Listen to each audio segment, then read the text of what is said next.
ตอนบ่ายของวันที่28 พฤษภาคม 2026 นี้ที่สำนักงานนายกรัฐมนตรีท่านคำผาพิมพ์สอนรองรัฐมนตรีของหัวหน้าห้องว่าการสำนักงานนายกรัฐมนตรีได้แถลงข่าวต่อสื่อมวลชนเกี่ยวกับผลของกองประชุมสมัยสามัญของรัฐบาลประจำเดือนพฤษภาคม 2026กองประชุมดังกล่าวได้ไขขึ้นในตอนเช้าของวันที่27และอัดลงในตอนเช้าของวันที่28 พฤษภาคม 2026ที่สำนักงานนายกรัฐมนตรีภายใต้การเป็นประธานของทานสอนไซศรีพันดรนายกรัฐมนตรีกองประชุมครั้งนี้ได้พร้อมกันค้นคว้าปรึกษาหารือประกอบคำเห็นและพิจารณาต่อบรรดาหัวข้อใน3วาระที่สำคัญเป็นต้นแมนรายงานสภาพการพ้นเด่นและเวียกงานจุดสุมหีบด่วนจำนวนหนึ่งการปฏิบัติเวียกงานจุดสุม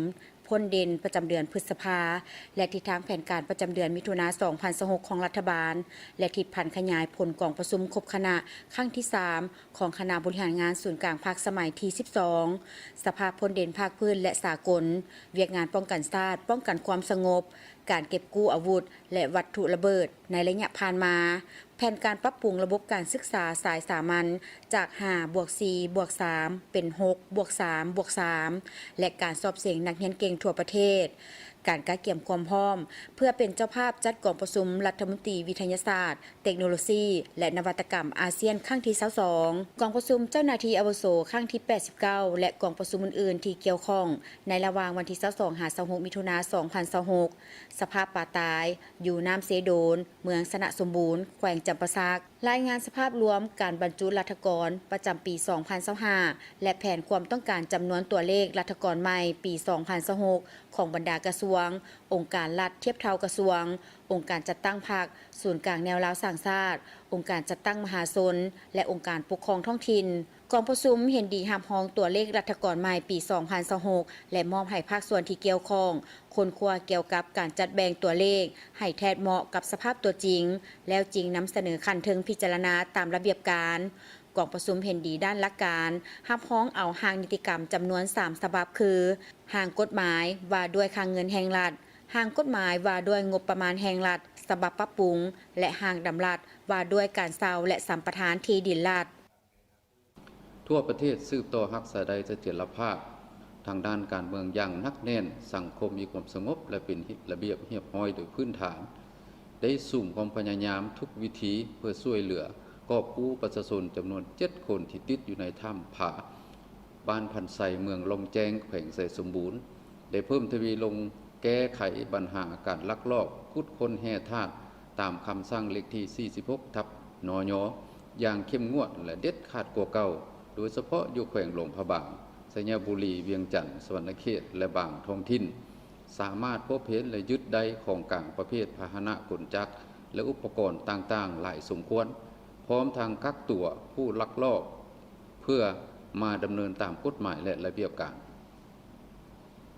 ได้มางเป้าหมายกลุ่มแก๊งสแกมเมอร์อยู่หลายแขวงและนครหลวงเวียงจันทร์ซึ่งสามารถกักตัวผู้ต้องหาเป็นจำนวนหลายซึ่งมีทั้งคนลาวและคนต่างประเทศพร้อมทางได้ดำเนินตามกฎหมายสามารถแก้ไขและสนองน้ำมันเชื้อไฟให้สังคมได้สมไซในทั่วประเทศความอัตราส่วนสูงจัดเก็บรายรับของงบประมาณได้ 40% ของแผนการปีการปฏิบัติแผนรายจ่ายปฏิบัติได้ 25% ของแผนการปีสะสมคลังสำรองเงินตราต่างประเทศคุ้มการนำเข้าหลายกว่า5 เดือนได้สูบใส่ปรับปรุงและก็สร้างเส้นทางหลวงแห่งชาติ13เหนือใต้ทางหลวงทางเล็กเก้า12การปรับปรุงสนามบินปากเซและการศึกษาความเป็นไปได้สำรวจออกแบบเบื้องต้นสนามบินพงศาลีก็มีความคืบหน้าดีสำเร็จการสอบเสียงนักเรียนชั้นประถมในขอบเขตทั่วประเทศได้เอาใจใส่เวียกงานโฆษณาและส่งเสริมการท่องเที่ยวติดพันกับการเผยแพร่วัฒนธรรมสามารถดึงดูดนักท่องเที่ยวภายในเดือนได้เกือบ 500,000 เทื่อคนได้เพิ่มความเอาใจใส่เฝ้าระวังพยาธิไข้สัตว์ปีกในคนได้เอาใจใส่การเคลื่อนไหวเวียกงานต่างประเทศอย่างมีไหวพริบโดยเฉพาะการเคลื่อนไหวเยี่ยมยามบรรดาประเทศเพื่อนมิตรและเข้าร่วมกองประชุมสากลต่างๆได้ติดตามและอำนวยความสะดวกให้แก่คณะผู้แทนขั้นสูงของต่างประเทศที่มาเคลื่อนไหวเวียกงานอยู่สปป.ฝ เคียงคู่กับผลสำเร็จดังกล่าวก็ยังมีเวียกงานจำนวนหนึ่งที่จะต้องได้สืบต่อปรับปรุงแก้ไขให้มีการหันเปลี่ยนดีขึ้นกว่าเก่าเป็นต้นปัญหาสแกมเมอร์การปล้นจี้ชิงทรัพย์และการสร้างความบ่สงบภายในสังคมปัญหาการสนองไฟฟ้าตกไฟฟ้าดับและการสนองน้ำประปาบ่เพียงพอความเป็นเจ้าในการจัดตั้งปฏิบัติทิศซี่น้ำของรัฐบาลการพัฒนาปรับปรุงโครงสร้างพื้นฐานเส้นทางการคุ้มครองและแก้ไขปัญหาข่าวบิดเบือนผ่านสื่อสังคมออนไลน์ให้แข็งแรงรวมทั้งการโฆษณาเผยแพร่แนวทางนโยบายของพรรครัฐบาลให้กว้างขวางการเคารพปฏิบัติระเบียบการกฎหมายและในเดือนมิถุนายน 2026 ของรัฐบาลจะต้องได้สืบต่อสุ่มสายพันธุ์ขยายและจัดตั้งปฏิบัติมติกองประชุมใหญ่ผู้แทนทั่วประเทศครั้งที่ 12 ของพรรคมติว่าด้วยการสร้างเศรษฐกิจเอกราชเป็นเจ้าตนเองในระยะใหม่แผนพัฒนาเศรษฐกิจสังคมแห่งชาติ5 ปีครั้งที่ 10 2026-2030 ทิศทางแผนพัฒนาเศรษฐกิจสังคมแห่งชาติปี 2026 ที่สภาแห่งชาติได้รับรองและสืบต่อจัดตั้งปฏิบัติคาดหมายต่างๆในมติของสภาแห่งชาติที่พัวพันกับรัฐบาล 1. สืบต่อจะตั้งปฏิบัติเพียงงานป้องกันชาติป้องกันความสงบทั่วปวงชนรอบด้าน โดยซุ่มใส่รักษาความสงบตามแนวชายแดนแก้ไขปัญหาปรากฏการณ์โยโทต่างๆทางสังคมเป็นต้นปัญหาสแกมเมอร์ปัญหายาเสพติดการเก็บกู้อาวุธและวัตถุระเบิดการค้าขายเถื่อนปัญหาปุ้นจี้ขี้ลักงัดแงะปัญหาอุบัติเหตุตามท้องถนนและอื่นๆให้ลดน้อยถอยลงคุ้มครองสถานที่บันเทิงสถานที่บริการสถานที่พักเศร้าต่างๆที่คนต่างประเทศมาเศร้าให้ดำเนินถูกต้องตามระเบียบกฎหมาย 2. ซูมใส่การกาเกียมบรรดาเนื้อในที่จะนำเข้ารายงานต่อกองประชุมรัฐบาลเปิดกว้างครั้งที่ 1 ปี 2026 กองประชุมร่วมระหว่างคณะประจำสภาแห่งชาติและคณะรัฐบาลกองประชุมสมัยวิสามัญของสภาแห่งชาติสุดที่ 10 ซูมใส่จัดตั้งพันขยายทิศสีนำของท่านเลขาธิการใหญ่ประธานประเทศที่กองประชุมรัฐบาลครั้งปฐมฤกษ์สุดที่ 10 ก็คือทิศสีนำของประชุม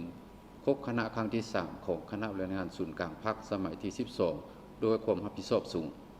3. ให้คณะกรรมการคุ้มครองภัยพิบัติขั้นศูนย์กลางในท้องถิ่นสืบต่อติดตามและกะเกี่ยมรับมือกับภัยพิบัติที่อาจจะเกิดขึ้นพร้อมทั้งมีมาตรการฟื้นฟูผลกระทบจากภัยพิบัติอย่างทันการสืบต่อให้การช่วยเหลือประชาชนที่ติดอยู่ในถ้ำผา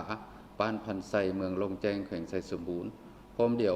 กันนั้นก็ให้แขวงไซสมบูรณ์ฮีบฮ้อนคนกลัวหูการยองยอต่อบุคคลนิติบุคคลโอกาสจะตั้งต่างๆรวมทั้งพลเมือง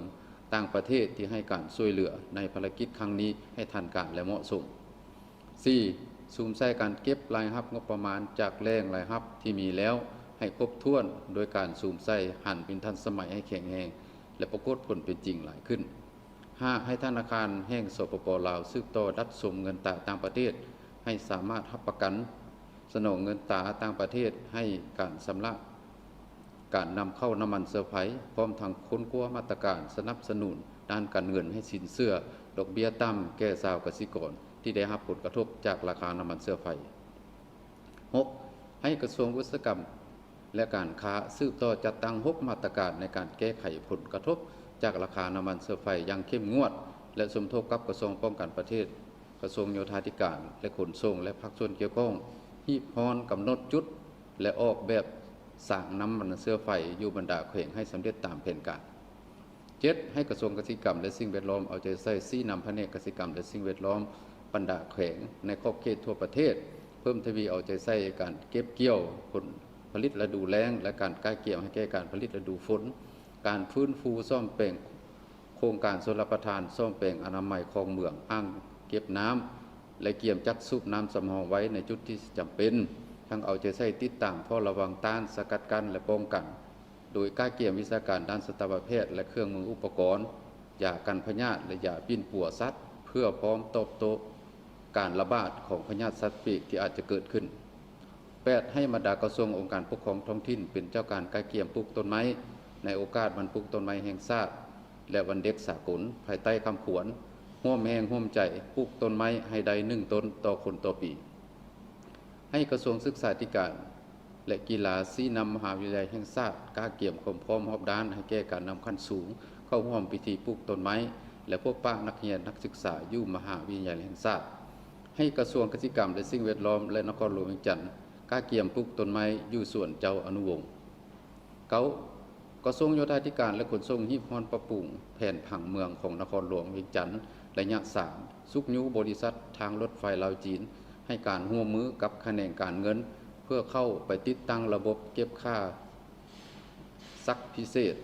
การขนส่งแห่ท่าพร้อมนั้นก็ให้การเกี่ยมความพร้อมรอบด้านเพื่อซ่อมแปลงทางในฤดูฝนโดยเฉพาะเส้นทางหลวงแขวงหาแขวงบ่ให้มีเส้นทางขาด10ให้ท่านรองนายกรัฐมนตรีกระทรวงการเงินชี้นำคณะชี้นำระดับชาติการสำรวจพลเมืองและที่อยู่อาศัยทั่วประเทศฮีบฮอนกฎกาคืนความถูกต้องตัวเลขต่างๆของการสำรวจพลเมืองครั้งที่5ปี2025ให้สำเร็จโดยไว11กระทรวงสาธารณสุขเอาใจใส่ติดตามและวางมาตรการป้องกันแก้ไขการระบาดของพยาธิฤดูกาลโดยสร้างแผนรับมือแต่หัวทีสร้างระบบรายงานการระบาดเป็นระบบให้โรงเรียนและรับประกันสร้างมียาเพียงพอโดยเฉพาะวัคซีนและยาปิดปวกพื้นฐานทั้งติดตามสุกยุและประเมินคืนเกี่ยวกับเวียกงานพัฒนาสุขภาพขั้นต้นเป็นต้นน้ำสะอาดวิทย์ไทยบ้านสุขอนามัยและบ้านสาธารณสุขแบบยืนยง12สุ่มใส่แก้ไขปัญหาข้อเสนอของบรรดาแขวงให้แต่ละภาคส่วนกวดกาคืนบรรดาเอกสารทางการที่ขึ้นกับความรับผิดชอบของตนที่ได้เซ็นยั่งยืนจากนายบ้านในเมื่อก่อนเพื่อให้สอดคล้องกับกฎหมายและระเบียบการต่างๆให้คณะกรรมการส่งเสริมและคุ้มครองการลงทุนขั้นศูนย์กลางสนองข้อมูลผลการประเมินบรรดาโครงการขุดค้นบ่อแห่ให้บรรดาแขวงเพื่อให้แขวงสะดวกในการติดตามสุกยุให้ห้องว่าการสำนักงานนายกรัฐมนตรีประสานสะทบกับแขวงอัตตปือและแขวงจำปาสักเพื่อลงสำรวจเขตเสื่อมต่อให้ละเอียดจ่าแจงและชัดเจน13ให้แต่ละกระทรวงองค์การเทียบเท่าและองค์การปกครองท้องถิ่นเป็นเจ้าการประเมินการจัดตั้งปฏิบัติคำสั่งเลขที่40/นย.ลงวันที่13มีนา2026โดยเฉพาะการพัดเปลี่ยนกันมาประจำการมีด้านดีด้านอ่อนและจะควรสืบต่อคือแนวใดสั่งรวมเกี่ยวกับการจัดตั้งปฏิบัติทิศชี้นำของรัฐบาลตามที่ได้ระบุในมติคำสั่งแจ้งการต่างๆแล้วรายงานในห้องว่าการสำนักงานนายกรัฐมนตรีทราบก่อนดำเนินการประชุมรัฐบาลแต่ละเดือน14สุ่มใส่จัดตั้งพันขยายผลของการประชุมต่างๆผลการเคลื่อนไหวเวียกงานต่างประเทศของการนำภาครัฐ